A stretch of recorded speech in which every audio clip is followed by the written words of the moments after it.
Welcome to my YouTube channel politics in world. इस video में हम डायलेक्टिकल मटेरियलिज्म के बारे में जानने की कोशिश करेंगे। Dialectical materialism is a philosophy which provides us with a scientific and comprehensive world outlook. यानी डायलेक्टिकल मटेरियलिज्म एक ऐसी फिलॉसफी है जो बेसिकली हमें एक साइंटिफिक, कॉम्प्रिहेंसिव और रैशनल या फिर थॉरो अंडरस्टैंडिंग वर्ल्ड के रिगार्डिंग प्रोवाइड करती है। So we can say that the ideology of Marxism, which is known as dialectical materialism, offers us a rational and all-encompassing perspective on the world. Dialectical materialism दो अलग-अलग लफ्जों पर, different words पर based एक philosophy में दोनों लफ्जों के, दोनों different words के different meaning हैं, different मतलब हैं। पहले हम dialectic या dialectical या dialectics जो लफ्ज है इसको समझने की कोशिश करते हैं और इसके प्रिंसिपल्स को भी जो लफ्ज डायलेक्टिक्स है, इस लफ्ज का आसान सा मतलब ये हुआ कि एक मेथड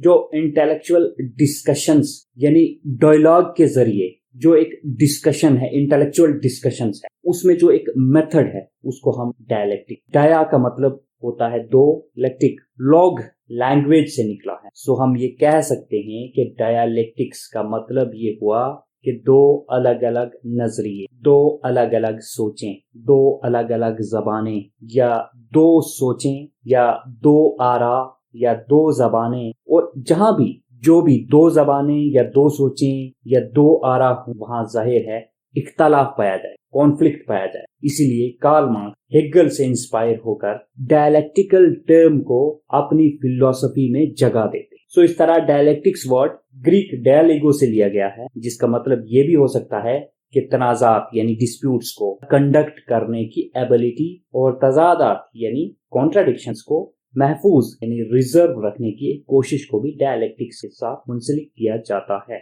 इस टर्म को यानी डायलेक्टिक्स को मार्क्स ने सोसाइटी में पाए जाने वाली ऑपोजिट टेंडेंसीज यानी मुखालफ रुझानात के तजाद यानी कॉन्ट्राडिक्शंस को समझने के लिए इस्तेमाल किया। So dialectics means contradictions in the very essence of things. Dialectics Greek philosophy के according is basically a method of arriving at the truth. इसी तरह medieval philosophy के according dialectic was equated with the logic. In Hegelian philosophy, both the development of subjectivity and self-knowledge and the development of world history are governed by a dialectic between conflicting and contradictory expressions of mind and जो development है ये dialectic की वजह से। Dialectical materialism जो philosophy है ये basically dialectics के फिलोसॉफिकल प्रिंसिपल्स और materialist view of the world को कंबाइन करता है। डायलेक्टिकल मेथड कार्ल मार्क्स ने हेगल से सीखा था और डायलेक्टिकल मेथड के साथ मटेरियलिज्म को कार्ल मार्क्स ने एसोसिएट किया।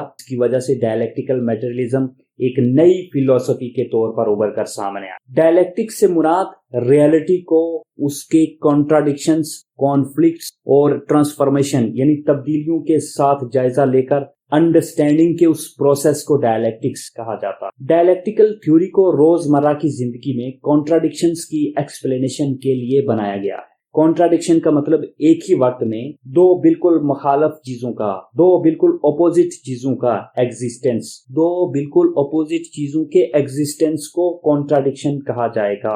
मिसाल के तौर पर स्वीट वर्सेस सोर, गुड वर्सेस बैड। अब हम सेकंड प्रिंसिपल डायलेक्टिकल मटेरियलिज्म में जो मटेरियलिज्म है इसको समझने की कोशिश। देखिए मटेरियलिज्म से या मटेरियलिज्म इस बात पर जोर देता है कि माफूकल फितरत यानी सुपरनेचुरल या आइडियलिस्टिक फोर्सेस के बजाय मटेरियल वर्ल्ड हमारे वजूद की बुनियाद है। यानी मटेरियलिज्म इस बात पर जोर देता है कि सुपरनेचुरल और आइडियलिस्टिक फोर्सेस के बजाय मटेरियल वर्ल्ड जो है that is the base of our existence. Materialism जैसे कि इस वर्ड से ही पता चलता है कि दुनिया मटेरियल से बनी। The world is materialistic. Materialism by virtue of its very nature, the term materialism asserts that the world is made of material things. हर चीज मटेरियल से मुतासिर है।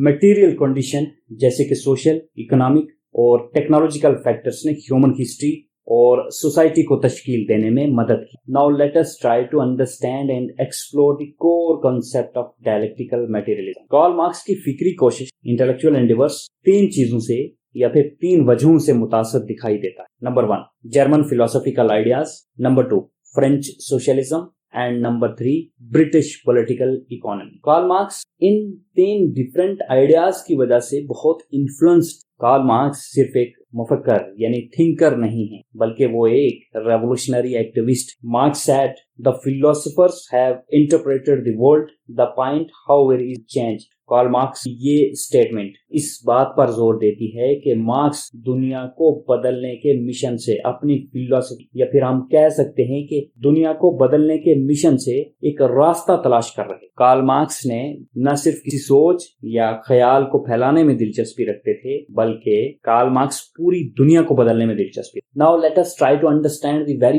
Purpose of dialectical materialism. Dialectical materialism का purpose क्या था? ऐसा क्यों लगा कार्ल मार्क्स को कि डायलेक्टिकल मटेरियलिज्म को रिवाइव करने से सोसाइटी में एग्जिस्टिंग इश्यूज का सलूशन तलाश किया जा सके? इसका सीधा सा जवाब ये है कि डायलेक्टिकल मटेरियलिज्म इसी वजह से बहुत अहम हो जाता है, क्योंकि डायलेक्टिकल मटेरियलिज्म ने नेचुरल वर्ल्ड के एवोल्यूशन को न सिर्फ रिकॉग्नाइज किया, बल्कि साथ ही साथ इंसानी वजूद या फिर इंसान की नई खुसूसियात यानी न्यू क्वालिटीज ऑफ ह्यूमंस को भी रिकॉग्नाइज किया।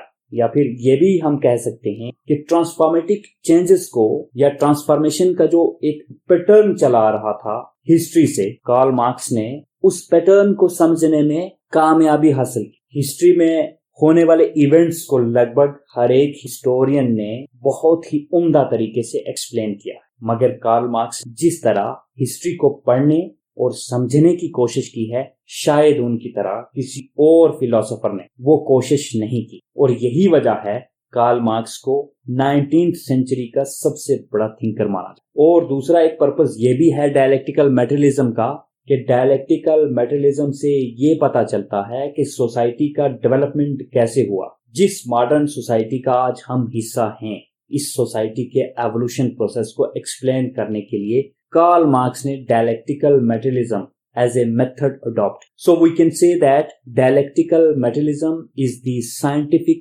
methodology developed by Karl Marx for the interpretation of history. Dialectical materialism के according world यानी दुनिया और human beings matter in motion और progress जो है वो struggle के जरिए पॉसिबल है। डायलेक्टिकल मटेरियलिज्म का मानना है कि human beings matter in motion है और प्रोग्रेस जो है वो स्ट्रगल के जरिए पॉसिबल है। So dialectical materialism holds that world including human beings is matter in motion. Dialectical materialism also holds that progress is only possible और we can say progress occurs through struggle. Dialectical materialism के according universe का हर एक phenomena matter से बना। Dialectical materialism का basic tenet यही है कि जो कुछ भी मौजूद है इस यूनिवर्स में, यानी everything that exists is material and is derived from matter, यानी जो कुछ भी मौजूद है इस यूनिवर्स में वो मैटर से बना है और मैटर से ही डिराइव्ड है, माखूज। डायलेक्टिकल मटेरियलिज्म के जरिए कार्ल मार्क्स ये प्रूव करते हैं कि हिस्ट्री जो है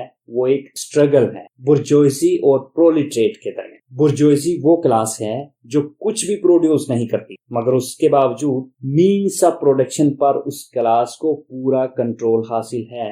इन बुर्जोइसी क्लास को मीन्स ऑफ प्रोडक्शन पर पूरा कंट्रोल हासिल है। वहीं दूसरी तरफ प्रोलिटरेट ये वो क्लास है जिसके पास मीन्स ऑफ प्रोडक्शन का कोई कंट्रोल नहीं है, मगर फिर भी proletariat class produces goods and service. Karl Marx ने हेगल से कॉन्सेप्ट ऑफ डायलेक्टिकल प्रोसेस को लिया और हिस्ट्री समझने में कॉन्सेप्ट को अप्लाई किया। फिर 5 epochs यानी 5 स्टेजेस की बात, 5 epochs stages that contributed the dialectical development of history as Marx argued were: number 1 primitive communism, number 2 slave society, number 3 feudal society, number 4 capitalist, and number 5 socialist, or we can say communism. As each stage develops, dialectical materialism के according जैसे जैसे हर दौर तरक्की करता है, develop होता है, उसका इकोनॉमिक स्ट्रक्चर मैच्योर होता चला जाता है और साथ ही साथ वो हालात जिनमें लोग रहते हैं बदल जाते। कार्ल मार्क्स के अकॉर्डिंग नजरिया, इक़दार और सोच यानी थिंकिंग, वैल्यूज एंड आइडियाज खुद मटेरियल कंडीशंस और सोशल रिलेशंस की वजह से तश्कील पाते। यानी आसान और सीधे लफ्जों में इस बात का ये मतलब हुआ कि हर एक आइडिया, वैल्यू, सब में मटेरियल कंडीशंस इन्वॉल्व है। अगर किसी आइडिया में इकोनॉमिक फैक्टर इन्वॉल्व नहीं है तो मार्क्स के अकॉर्डिंग वो आइडिया फर्दर डेवलप नहीं हो सकता। इसलिए हर चीज का रिलेशन मार्क्स की फिलॉसफी के अकॉर्डिंग इकोनॉमिक फैक्टर के साथ जुड़ा हुआ है। सो इस तरह हम ये कह सकते हैं कि नेचुरल और सोशल चेंज के लिए dialectical materialism abstract laws provide करता है। कार्ल मार्क्स के एक कोलीग हैं फ्रेडरिक एंजल्स, उनका बहुत इंपॉर्टेंट रोल है मार्क्स की लाइफ में। बहरहाल एंजल्स ने डायलेक्टिकल मटेरियलिज्म के रिगार्डिंग 3 मेजर लॉज दिए हैं। Number 1, law of unity and struggle of opposites. This law talks about the very nature or cause of social change. यानी सोशल चेंज की जो वजूहात हैं उसके बारे में लॉ ऑफ यूनिटी और स्ट्रगल बात करता है। Number 2, second law that is law of transformation from quantity to quality. This law talks about the very manner of social change. Social change के मैनर के बारे में ये लॉ बात है. Third law of dialectical materialism which was given by Friedrich Engels is law of negation. यानी this law talks about the very direction of social change. 3 laws दिए थे एंजल्स ने.